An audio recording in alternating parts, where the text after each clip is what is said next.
Yo, what's going on everybody? It's DJ Sketch and welcome back to the channel. I just wanted to check in real quick and just let you guys know about some interesting COD and gaming news that I've been coming across in the last few days. And it's a little channel update kind of thing too. So hope you guys are all doing good out there. Hope everybody's staying safe and all that good stuff. But let's go ahead and get into it real quick. So the first thing I want to talk about is the file size of the newest Modern Warfare. My question is, why on earth is this pushing 190 gigs at this point? Like, like a base Xbox that's basically like almost like a third of the storage. And dude, I don't understand like why optimization and Infinity Ward just don't seem to mix, but someone needs to get on top of that and start getting down with the file optimization, because like I've seen new games that are a fraction of that size and that look about as good. So I'm really wondering like what's up with this. And also I'm really curious like when there may be some sort of reveal for the newest Call of Duty. I guess so far there's been speculation, but there's been more of that than anything factual coming out of it so far from the development team. And I'm curious, because usually about this time of the year we've heard something as to like something concrete as to what it might be, but that just hasn't happened yet. I mean, I know current events are going to slow a lot of things down, some to a crawl, but at the same time, it's like usually about this time, like May, they're usually actually at least showing something. So that's kind of interesting. I'm kind of curious what's going to be up with that. And also, in even more interesting news, Battlefield 5 is actually losing support this summer, and that's going to be around June sometime. But actually, I had to look up what did that actually mean. And by losing support, like I believe servers are still going to be active, but at the same time, there will be no new content coming to that game after this June update. And I had to look up when Battlefield 5 even released, because it's literally only been out just over a year and a half, because it released in November of 2018. So I found that really interesting as well. They're just giving up on that game. I guess they're going to drop that last update later on this summer or in the beginning of summer, and that's a wrap. And I'm curious, what are they working on now? Because like Battlefront 2, that's been done for a while. Like they haven't said anything about updates coming to that at any point. So that's really the only two DICE IPs that were doing anything. So I'm curious what they got on the table as of what's next, because we haven't heard anything about a new Battlefield or even spin-off Battlefield or anything else they've been working on. So it's interesting they've been so quiet about things lately, but also at the same time, it's not terribly surprising either. And speaking of things that aren't surprising, Fallout 76, like this game just continues to blow my mind with the the issues that it has just over time. Like this is actually pretty hilarious.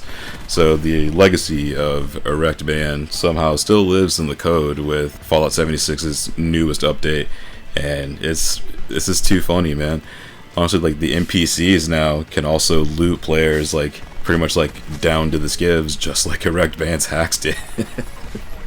And it's legitimately part of the code. Like I don't know if they did this on purpose.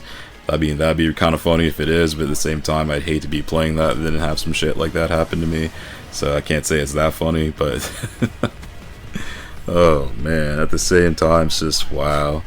It's just like, it seems like everything they try to do with that game, it just backfires terribly a lot of time. But I commend you if you're still sticking out, I guess, Battlefield. Fallout 76 that game's just been a hot mess from jump. So yeah, I'm kind of glad I missed that one. And also there's something else that's interesting too. I guess Infinity Ward has also not officially mentioned, but there is rumor going around that there is a Modern Warfare 3 remaster.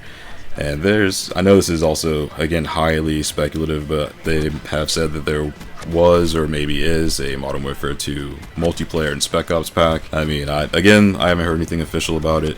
And if they already released a remaster of the campaign, why not just release all of it at the same time like the original did? I don't know, call me crazy. But I'm curious as to why like they didn't feel comfortable, quote fingers, releasing the multiplayer, thinking that people wouldn't like it. That's the rumor I've been hearing, and I wouldn't be surprised if that were the actual reasoning behind it, even though, I mean, they released Modern Warfare 2019 and made a plethora of changes that weren't all greatly received. But at the same time, they put that out. So I'm kind of curious as to why they wouldn't just put out the remaster. If they don't change too much about it, I mean, there was a couple things they could have corrected. I mean, just one-man army noob tubes, that was the only thing I could really think of. Just take out a couple things and yeah, bam, you're good to go. But they didn't feel comfortable with that, so that's interesting, I guess. But at the same time, it's Infinity Ward, so a lot of things just don't make sense with that company anymore. It's a shell of what it used to be. But aside from all that, pretty much all I've been doing the last, I guess it's been a month, just playing a lot of old school 360 games. Actually, like, ran through about 4 or 5 of them in, like, the last week, or like the last like 2-3 weeks. Like Far Cry 4, finally finished that. That game was tight. Gears of War 3, like, honestly, that game was off the chain. Like, I pretty much had a whole like section of like games that were half done and just busted through like a few of them. Also, Vanquish. Vanquish is a fire like third-person shooter. Like, honestly, like, anybody that has a good thing to say about Vanquish, they know what's up because it is pretty tight. Also, Bayonetta. Like, I've actually been playing a lot of Platinum games now that I really think about it. There was a whole lot of Platinum going on. Bayonetta as well, like, that game is sick. Like, if you haven't played that, I know it's on Xbox One now. Like, it's like a remaster with Vanquish, funny enough. But both of those are sick. And also Warhammer 40k Space Marine, dude. That game is like, it's a little bit of a, or actually not a little bit, it's like a total Gears of War clone. It's a little bit more janky, but at the same time, like, it's still tight. And that was a fun one to finally finish up. That and Shadow Dancer, but there's a review on the channel for that already. So if you've seen that, then that was a good one to finally put to bed, because that was a decade plus long struggle with that. Either way, I just wanted to make a quick update video and just check in with everybody. Hope you guys are all doing good and staying safe out there. And also, if you're a new subscriber, welcome to the club. Glad to have you aboard. And we'll have some stuff. Oh, almost forgot. Streets of Rage 4. That comes out later today, so there'll be some stuff coming out with Streets of Rage 4 very, very soon. And also, might even pick up some of those other beat 'em ups that I've been behind on too, like River City Girls. I heard was supposed to be really good. And also want to see if any more of those indie beat 'em up games made it over to the Xbox Marketplace yet. So we'll have some more like beat 'em up games and some fighting game content coming up soon, along with a whole bunch of other stuff in Call of Duty and all those other things. So yeah, just stay tuned, and we'll have some more stuff for you in the future. Alright, take it easy, stay safe. Peace out.